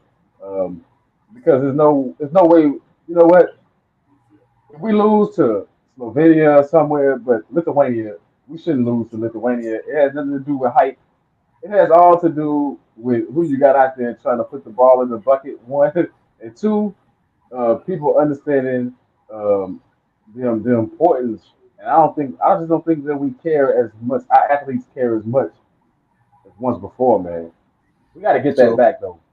of course, the quarterfinal starting Tuesday for what the championship. I mean the championship tournament. Lithuania and Serbia will face off on Tuesday at 4:45 local time, our time, and U.S. Team USA will be facing off against Italy at 20:40, and then of course on the opposite side on Wednesday, Germany will face off against Latvia, and then Canada and Slovenia, of course, with the winner of the Germany and Lat game facing off against the winner of the Italy and U.S. game. And of course, the Lithuania and Serbian team game will determine who plays, who Canada or the winner of Slovenia is, in which those two games will lead up to who would end up playing in the championship. So there is a possibility still for the U.S. to face off against running back against Lithuania if each team is successful in their side of the bracket. Of course, USA will have to get through Italy, and after getting through Italy, they have to get through a German team that the German team gave them some fits as well earlier, in which it could be we could look at it as the USA can run it back and knock off Germany, or we could look at Germany can come back and figure out what they have done, in which in any case, I'm very sure a lot of teams are going to look at the best way to beat the U.S. is to slow down or stop Anthony Edwards. If you can do that, then you have a possibility, because he seems to be the engine that makes the U.S. team go. Do you agree with that? For the most part, like nobody else is stepping up. Everybody else got to raise their game. Like I said, you're supposed to be the best players on the planet. You got to show that. Like now, when you're playing in the World Games, that's the time to show it. It's like but I think Anthony Edwards. I think he, the guy got a lot of potential to be great even in the NBA. And what he's been showing in the World Games is that he's a force to be reckoned with. Um, but if you're looking for that guy as a leader, I think he hasn't always proven to be a leader, and I think that's a part of the problem. Like, where's the leadership and where's the pride in that team? You know, coaching can only do so much. Sometimes it's up to the players to take it up on themselves and say, "Hey, we got this." But I can't say this though. No, we ain't got no more Kobe Bryants and stuff like that coming, man. So the future. When is it? If we don't win, if we don't finish first, if we don't win gold, then what does that say for us going into the Olympics? Like, we're gonna really recruit and change that whole squad, right? Like, Mhm. like what are we really gonna do? Like, and for the foreseeable future in the World Games, are we gonna try to get back to, like I said, sending our best players? Um, or we're gonna start, because if it's gonna keep going this way, then we might as well go back to giving the amateurs a shot, right? Instead of sending pros. I'm just saying. So it's true that I get it. So one thing was coming up now. We're basically 4 days from the beginning of the NFL season, getting ready to kick off. Dallas Cowboys. You're a Dallas Cowboys fan. You're there in Big D. What do you see for the Dallas Cowboys? What do you foresee is going to be the outcome for the Cowboys this year? Well, now that everybody made all this noise about this whole Trey Lance thing and he coming for Dak job, now that all that's out the way, actually, I'm anxious to see it, and I wish that were true. And I'm not a fan of Trey Lance, but I'm saying I wish it were true from a standpoint of To put a iron pressure sharpens on Dak. iron. Yeah. You know what I mean? To have Dak looking over his shoulder or coming in, and playing his best ball. I wish that were true, but we just know it's not. But with that being said, as a Cowboy fan, I know we're a playoff team. That's all I can say right now. In recent years, that's all you can say is that we know we're a playoff team. Um, barring something catastrophic like a huge injury to a major, to some major players, huge injury to major players, we're a playoff team. So the bar to me is not this. It's going to be in January or whatever, man. Can we win some games in the playoffs? Can we, you know, can we beat the 49ers in the playoffs? That seems to be our Achilles heel. I mean, actually, I'm just going to leave it there. Can we beat the 49ers in the playoffs? Because the last couple of years, y'all have had our numbers. Y'all have had our numbers. So I think it's you guys, and I don't know if they're going to make the playoffs this year, but Green Bay. You know what I'm saying? Like, we've struggled. Like, before it was you guys, it was Green Bay. But they don't have Aaron Rodgers anymore, so Correct. um, so I don't know. I'm looking at it like we're gonna have a good defense. We got a good defense. Our division is gonna be tough too, and I want to say this. Remember, 3 teams made the playoffs last year from our division. Yes. The NFC better watch out. It might be 4 teams. Don't sleep on no one in our division should sleep on the Commanders. I don't like the Commanders at all, but um, that's what happens when you start underestimating teams and their sole competition for them. They know it's really in the division. So if they can split within the division, it might turn the tide for the division. But so don't be slipping. Don't think that if the NFC East. Don't be surprised if the NFC East send 4 teams to the playoffs. And so it's funny that you say that because now there are teams that are by 6 degrees of separation. They're basically linked together.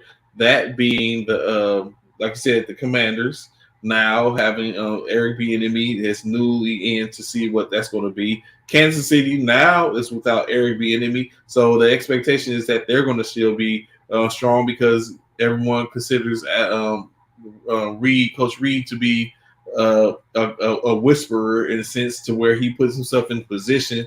And then you add to the fact of now Aaron Rodgers is in New York as a Jet, to where now what is going to be expectancy of Green Bay, and then of course, last but not least, Baker Mayfield is in Tampa Bay.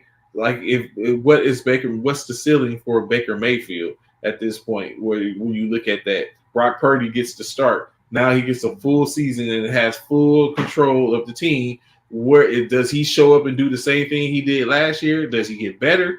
Does he recess a little bit? Like, it's funny to see to come across all these things, which is going to be that to where we're going to be looking at is like, what is going to be the outcome of that? Do you think Aaron's going to be successful in New York? No. Actually, I think I'm just gonna put it out there. I don't see the Jets doing anything. I think they're gonna finish. I actually think they're gonna finish last in their division. I think they're gonna be last in their division. I don't think they're gonna make the playoffs. Everybody has this. Everybody has this notion, and you hear it time and time again that the Jets were just a step away from. They were not just a step away last year. If you watch any of the New York Jets games last year, they had multiple problems. It wasn't like they were just a quarterback away. They had more problems than just a quarterback. They special teams. They lost to New England 2 games with special teams.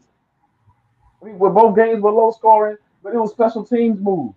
Like, the Jets, they had too many problems to just blame it on one thing. They had defensive lapses. I mean, I get the injuries to the running backs and stuff. You say, oh, but man, that was early in the year. When they were winning games, it was early in the year. When Brees Hall was running, it was early in the year.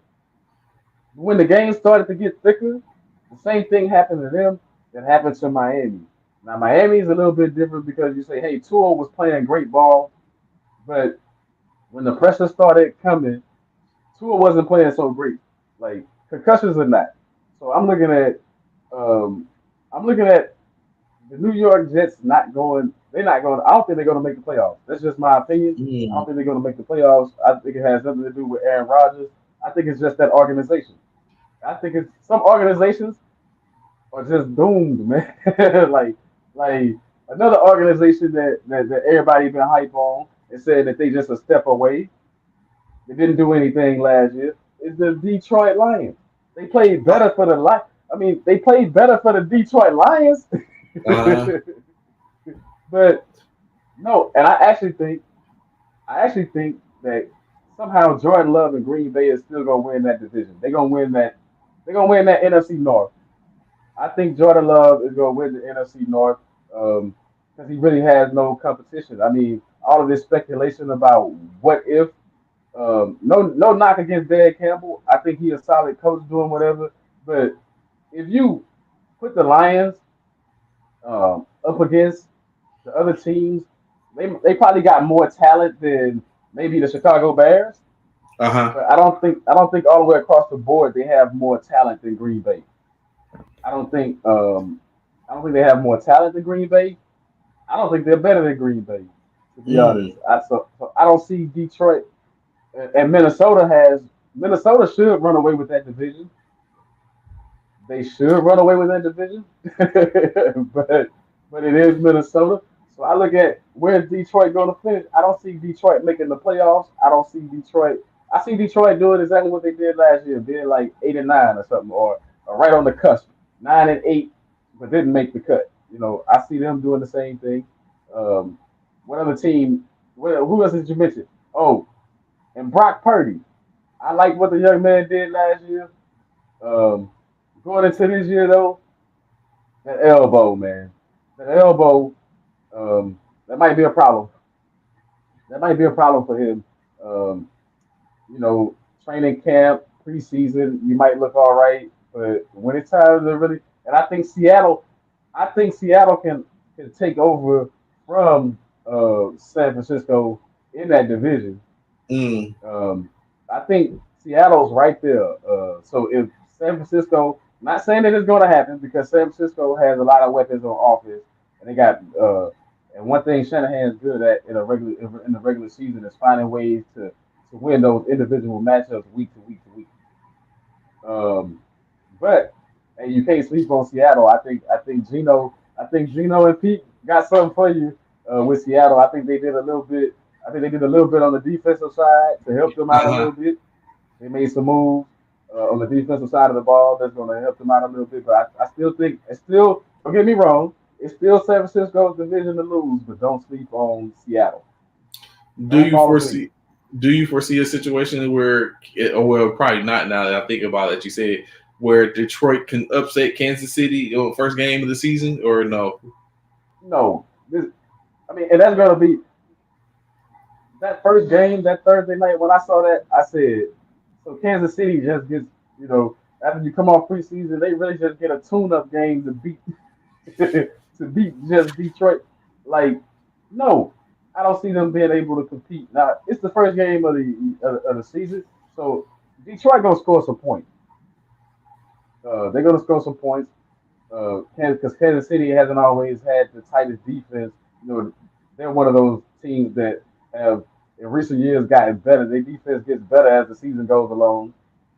They make some lapses, but I don't really see Detroit. They're not going to win that game. I think Mahomes is just too much Patrick Mahomes, which leads me to the Andy Reid and the enemy thing. Andy Reid was Andy Reid before he had a Eric Bieniemy, before he had any of that stuff, man.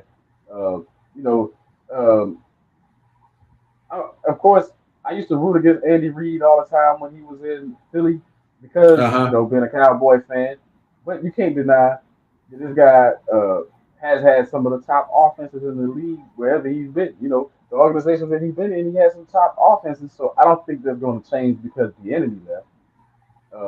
The plays might change a little bit, but I don't think that as far as the system, I don't think it's going to change much. And then you got Patrick Mahomes. As long as Mahomes is healthy or got half an ankle or whatever he got, as long as he can get out there and take the snaps, I think Kansas City gonna be fine, man.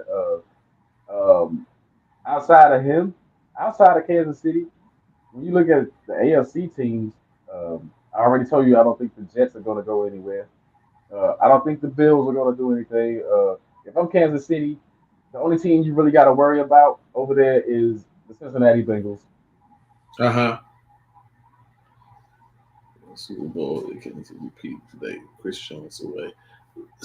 So with that being said, of course, Yeah, which is probably you're probably right. I have Kansas City winning, outlasting. I have Kansas City outlasting Detroit as well, especially in Kansas City. But so going back to the Jordan Love situation, Jordan Love, Jared Goff, um, Kirk Cousins, Justin Fields. How you reckon them potentially right now? If you used to say how you reckon them, we know what Kirk Cousins is. I got. As far as the quarterbacks over there, I'm telling you, Jordan Love gonna surprise people. Um, you think he I sat think, behind? He couldn't have sat behind Aaron Rodgers that all that time, and not been and not had learned something. yeah, I think it's gonna be like how Rogers sat behind Favre and came in and was impressive. I think the same thing gonna happen for Jordan Love. Um, and I think when you sit that long and study, either either you got to put up or shut up. So I think he gonna come out and I think he gonna come out and he gonna play some good ball. But then when you look at so I got Jordan Love, and then um, I'm gonna go Jared Goff because Jared Goff, like, I think he got a raw deal. You know, um, as far as taking all the blame for not winning that Super Bowl when nothing on the offense did anything. But anyway, I think Jordan Love. I mean, I think it's with Jordan Love, Jared Goff, and then I'm going Kirk Cousins, and still at the bottom is going to be Justin Fields. Um, um, I'm just gonna put it. The Eberfluses and all this other stuff that's in Chicago. They in the Uh huh. way, man. They in the way. They in the way of developing. And this year you'll see what I'm saying as far as um, Justin Fields in the 2, 3 years he's been in the league. He's won 5 games, 6 games, however many games. I mean, and I don't see that changing until that organization change their pieces and bring in uh, people that know how to develop develop a quarterback. At least get you if your head coach is not that guy, you gotta get somebody that can develop a quarterback, like a Eric B. Enemy, like somebody, bring somebody in that can, that can actually help this young man grow into his full, and blossom into that full potential, man. I just see they gonna waste his career too much of him running and panicking back there, because they didn't strengthen the offensive line, um, and um, having one weapon at receiver, that's not enough. That's not enough. It's just not going to be enough. You know, it's not going to be like this guy. Like I think what they be expecting, it's going to be like what Lamar Jackson went through. Like the only difference is the head coach, the Ravens are a tougher team, right? But it's the same scenario as far as Lamar Jackson. He takes too much punishment. He was taking too much punishment, having to run too much, and you saw it when it came down to for the Ravens. You saw it when it came down to crucial games and in the playoffs. When it's a must-win game, it wasn't Lamar Jackson throws a touchdown pass or or a running back making a play. It's all Lamar Jackson. Remember, big game playing against the Chiefs. He turned a Yeah. flip into the end zone. He's Lamar Jackson flips into the end zone to win that game. It's all the pressure on Justin Fields to perform at that level, and it's just too much pressure for Fields right now. They got to get a better system in Chicago and get better pieces, um, because I think they got what's his name, what's the receiver, DJ Moore or something like that, DJ Moore in something like Chicago. that. Yeah. That's not Moore and enough. Mooney. More Mooney and Claypool. That's not Kim. enough. Claypool was on the decline. That's why. Hey, Pittsburgh has only let one person go in their prime, man, and that was Antonio Brown. You've never seen Pittsburgh get rid of anybody in their prime. Pittsburgh is one of the most loyal places that find ways to keep players. They never get rid of you in your prime, so that tells you something about Claypool as far as where he is, and that's just what I think. Mike Tomlin is not going to let you just leave if he can feel like it's some use for you. So I think Claypool, that's not going to be enough. Like they didn't give, you have to give those young guys a chance. I see the same thing with uh, no disrespect, but I see the same thing with the Houston Texans. I think they're going to be a tougher team. Mm-hmm. But I just don't think that right now they have enough pieces around Stroud to be effective. Like, man, like you got to get the guy some weapons. Thinking of bringing up CJ Stroud, do you think he's going to have what it takes to stay the starter, or do you think Davis Mills is really probably breathing down his neck? I tell you what, I saw their preseason game, and if D'Amico Ryan goes to if he goes to Davis Mills, then we know they trying to tank again. I'm just gonna I'm just gonna put that out there. Stroud should be the man. I mean, Davis Mills can't throw a pass. You know, he's not junk, but he can't throw passes against guys that's not going to make the team. Mm. In that last preseason game, he was definitely playing against guys that weren't going to make the team. And you throw interceptions to guys that are not going to build an NFL roster, man. I hate to see what you're going to do in the regular season. It's like, yeah, no. Stroud is that guy, man. You start Stroud. He should not be looking over his shoulder. You develop him. You let him take his lumps. But at some point, you got to start to look at, um, you know, we always talk develop. I was talking earlier about development of quarterback. You got to develop some of your other talent too. These receivers and stuff like that. You got to develop that talent. Um, I think. I think for Stroud, a tight end right now, if they had like a marquee tight end or a decent tight end, I don't know what they're gonna have, but if they had somebody in the middle, that would make a difference for him right now. Same thing with Bryce Young. If you know, um, but I think the only difference between those two is D'Amico Ryan is more famous for defense, and most of the time, defensive-minded coaches don't really do well with quarterbacks. Don't really develop quarterbacks. Um, you saw that with the Rex Ryans and all those guys, man, the Buddy Ryans and all those. Like they never really done well with quarterbacks. Well, Buddy Ryan inherited one year. I think he inherited when he got Randall Cunningham, but that's different. I'm just saying, like most of the time you don't have that. So what you look at Bill Belichick struggle without Brady as far as the quarterback position. Uh-huh. Um, so the defensive minded, but then Frank Reich down there in Carolina, man, I think he got the better end of that deal trade as far as because Frank Reich, I think being a former quarterback, um, he can help he can help Developing. Bryce Young a So, little bit better. so something that you just said that just struck me. So you said the development, unless these teams should be developing other players or the other positions. Is that prowess on the team, or is that on the player to get that development, or to seek to develop themselves? Which one do you think is more? It should be. Does the more of the responsibility lie on the player or the team when it comes to a development standpoint? Well, the players have a responsibility to learn the playbook. Receivers have like you take a wide receiver, he has to learn the routes that you got to learn what you're doing. You got to learn your blocking schemes. You got to learn where you're lining up, all that stuff, right? But as far as the further developmental, the responsibility has to land upon the organization and the coaches and how much they do.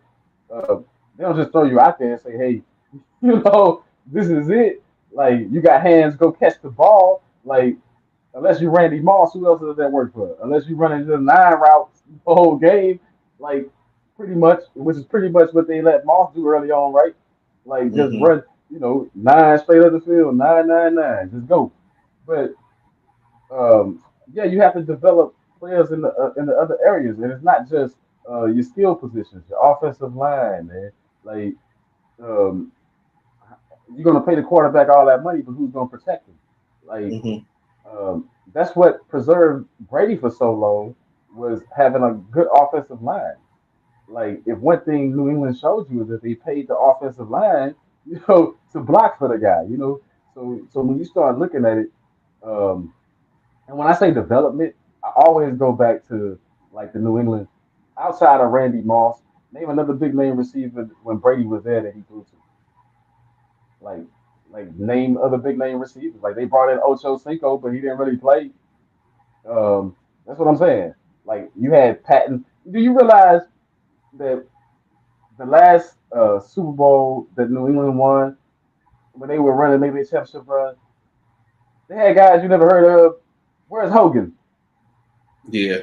Where I mean, do you feel what I'm saying? That's developing. That's developing, and that goes within the players taking the responsibility and the coaches. You know, like, hey, you're supposed to be here or be here. And it is also when you have a guy like a Brady, nobody's going to be Tom Brady. But when you have quarterbacks, it's like, hey, like let's put in the time and work together. You know what I mean? So I can see where you are, so I can see your speed, so I can, so I know to throw it here, I'll know to throw it there, or you got to build the rapport and stuff like that. And I just don't know if um, D'Amico Ryan has anybody that's going to help Stroud develop like that. Like I said, I think Frank Reich has that. I think I think that's going to be the problem with. I think that has been the problem with Baker Mayfield Uh-huh. is that the guy has the talent. I think he has the talent, but I just don't think that he's had coaching staff that could help him enough along the way. You know what I mean? But now that he has experienced receivers, Baker Mayfield has But no it's excuse. it's is it it's so I thought about that this weekend because I did a couple of drafts this weekend. Of course, I got another one. We'll be in one together later on this evening. Uh, when you look at Baker Mayfield, right, and you say that he has talent in receivers, he has Chris Godwin and Michael Evans. Michael Evans has been in the league over 9 years, and he has consecutively been 1,000-yard receiver every year. But and I was like, okay, you know what I'm saying? That's what's up. But then you look at it like Baker Mayfield had Odell Beckham and what's his name? Who was last in Cleveland? Who was laughing or New Orleans? Oh shit, I can't think Landry, of his right? name. Landry, right? You Landry, have yes, Landry. Landry. He had Beckham and Landry, and it didn't turn out too well. Do That's you not the think same. they're not the same? There's not the same receiving core. But This so, is why. do you think that Go he could ahead. be successful? Do you think that uh, do you think that Baker can be successful with a Godwin and a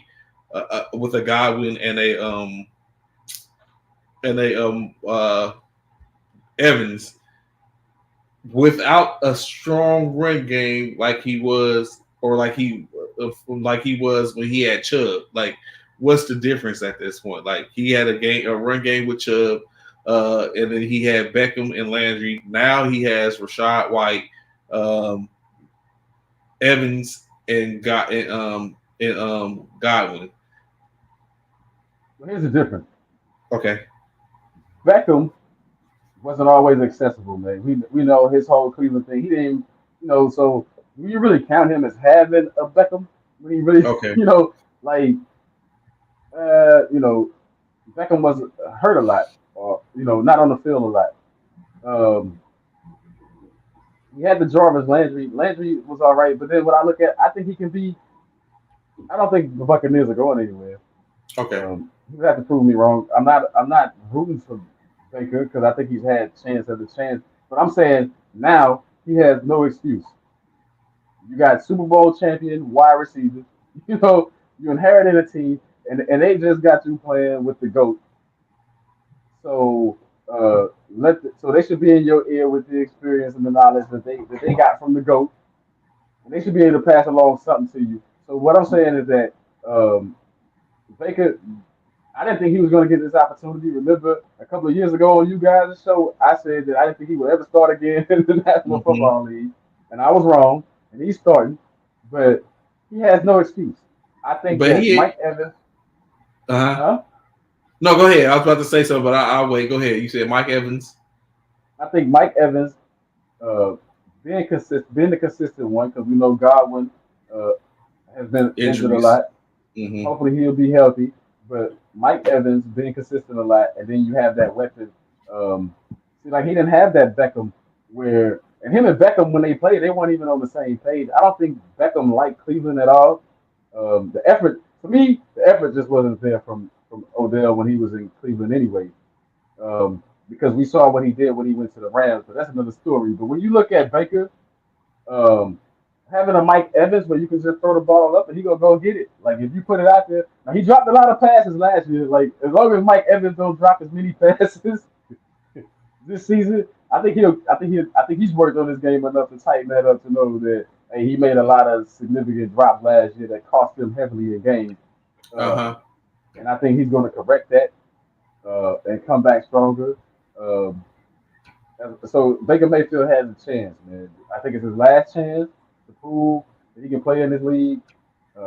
I don't really like the head coach. I mean, Bruce Arians should come back to the sideline. I think if Bruce Arians was the head coach, I think he would really have a fighting chance. But we'll see what Todd Bowles, can work with that. Um, but yeah, Baker, I think he should be if he's got any kind of game on it. This is the time to show it, especially in a weak division. You're in a weak division where I expect the Saints to run away with that division. By the way, um, True. True. but you're in a weak division, so you got a chance to prove something. Um, and I don't know if you got a. I wouldn't say they wouldn't have a running game because I don't know who the running backs are going to be for Tampa Bay. But if it's that young guy, if they use that young guy, I think his name was White last year. White, Rashad White. Yeah. He looked pretty decent. Uh, um, but heck, your offensive line wasn't really blocking for the goat last year. So if they tighten up the offensive line, I think, and Baker Mayfield's a little bit more mobile than Tom was. I think he got a chance. Last thing before we get out of here, I've been seeing a lot of talks in reference to the Lakers radar, right?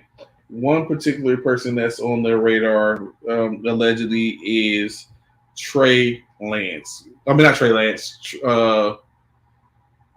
Trey Young. What do you think about a Trey Young to LA as their point guard type situation? Could that I've work? heard of, I've heard about Trey Young and in a couple of years, Giannis being the next move Oh and all that. yes, yes, So yes. I've heard about those moves. Yeah. Um, I think I think it'll be a good. Actually, I think it'll be a good move. I think it'll be a good fit. It takes like it depends on are you talking this coming season or future projections? What because if it's this coming season, it'll help them out tremendously. You got somebody that can put the ball in the bucket, um, and I think that um, Trey been in a different situation where um, where it's a little bit better coaching, Uh you huh. know, than what he's had before. Trey Young to me has the potential to be a champion. We saw that with what they did, in the playoffs a few years ago, man. We saw the potential. He has the potential to be a champion in his league, but I think that it's just the organization, man. It's the Atlanta Hawks. Like, so yeah, him going to an organization like the Lakers is tradition. I think it'll make a difference, and also I think it'll help the Lakers out as far as you don't have to worry about um, um, so much pressure on your older players, and like I can't say LeBron can relax totally, but it'll take some of the pressure off of him, especially doing some of the things that LeBron um, shouldn't have to do at almost 40 years old, 39 years Wait. old, man. So I think Trey Young would, man, Trey Young in a Laker uniform, he would sell out. Like the building would stay packed. It's already packed, crypto already gets packed. But I think you bring everybody out, and I think for me that's a way for them to compete within the city as well. As far as um, they haven't beat the Clippers in how long? Um, so I think that's how like the Clippers do everything except for win in the playoffs. You know what I mean? Or stick around. But I think that Trey Young, I think that'll be an interesting move for him. And like I said, and that's a move that'll miss Jeannie Buss. That'll be a move like her dad would pull, man. That'll be like a you know what I'm saying? That'll be like a Mr. Bus move right there.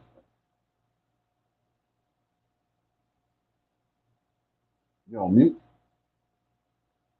I can't hear you.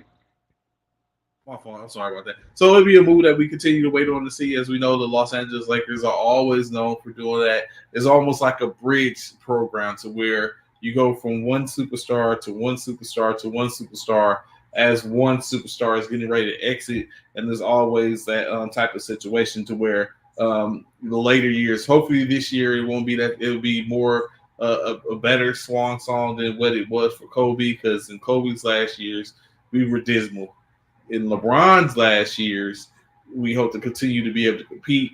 Just last year, went to the Western Conference Championship game. Excuse me. Looking forward to repeating that or going to the championship. So, of course, as always, up from there.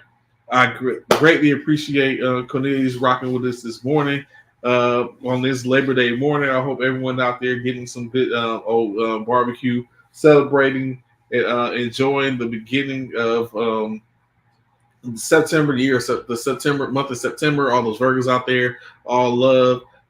In the summer is upon us. Of course, we get ready to get into a lot of people's seasons with the fall season. Starting off with Halloween, Thanksgiving, Christmas, and then back into the new year 2024. Of course, shout out to one of my fraternal brother, Insight's birthday, a fellow Virgo. That's how we get down. I hope everyone enjoys their morning. CC, any quick last words before we get up out of here? Man, if y'all like me, it's a good time right now. Football season coming back. What's his name? You got Applewhite on there. Ain't that the Washington Commander fan? Is he the Washington Commander fan? Applewhite is a Dallas fan, but Anthony Price is the Washington Commanders fan. Okay, it's Price. Okay, I got them mixed up. I was gonna say yeah, but I'm looking forward to the season, and hopefully the Cowboys do their thing. I'm out here in Dallas right now, so it's an interesting time in football, and I'm gonna say it again, Trey. Every time I see you, I'm gonna say this. I'm rooting for the 49ers this way. I'm riding for Jimmy Garoppolo. I'm riding for Jimmy. Greatly appreciate it. We look forward to chopping with y'all later on, of course. Y'all enjoy y'all Labor Day. Get back to work tomorrow. We'll holler at y'all. Peace.